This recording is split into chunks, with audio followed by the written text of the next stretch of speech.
Selamat datang di seri video pelatihan survei GNSS bidang minyak dan gas bumi bersama saya Syafril Ramadan, Wijaiswara di Pusat Pengembangan Sumber Daya Manusia Minyak dan Gas Bumi. Selamat belajar dan tetap semangat.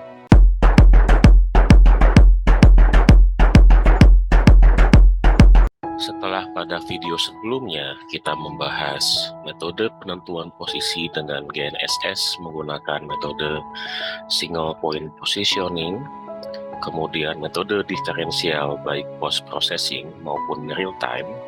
Sekarang kita akan fokus untuk membahas metode diferensial statik dengan post processing menggunakan metode statik moda radial. Berikut akan diberikan sistematika survei GNSS dengan metode diferensial statik pada moda radial. Pada kasus ini, kita akan menentukan posisi 3 dimensi dari titik R1, R2, R3, dan R4 dari titik base. Adapun jumlah receiver GNSS yang digunakan berjumlah 3 unit.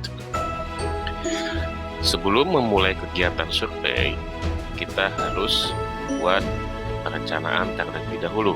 Karena alat yang dipakai berjumlah 3 unit, maka terdapat 3 tim untuk melakukan kegiatan survei GNSS. Tim yang pertama melakukan kegiatan setting alat receiver GNSS di titik base. Adapun tim yang kedua melakukan setting alat di titik R1, dan tim yang ketiga melakukan setting alat di titik R2. Langkah berikutnya adalah melakukan pengamatan GNSS baik antara base dan rover di waktu yang sama. Hasil pengukuran GNSS sendiri menghasilkan baseline antara base dan R1 dan baseline ke R2. Setelah melakukan kegiatan pengamatan di titik R1 dan R2, maka tim 2 dan tim 3 melakukan kegiatan moving alat ke titik R3 dan titik R4. Kita asumsikan kegiatan moving berlangsung selama 1 jam, dari jam 10 hingga jam 11 siang. Lakukan setting alat receiver GNSS di titik R3 dan R4. Kemudian lakukan pengamatan GNSS di base dan titik R3 maupun titik R4 pada waktu yang sama. Hasil pengukuran di sesi yang kedua menghasilkan baseline B ke R3 dan baseline B ke R4.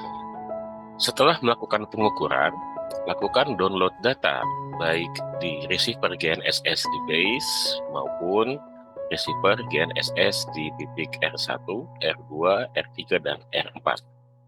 Kemudian, lakukan pengolahan data menggunakan perangkat lunak pengolahan data GNSS.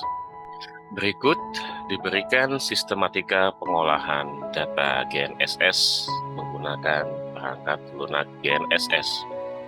Secara umum, setiap perangkat lunak untuk pengolahan data diferensial statik menggunakan mode radial adalah sama. Yang pertama adalah melakukan import data dari base dan rover ke dalam software.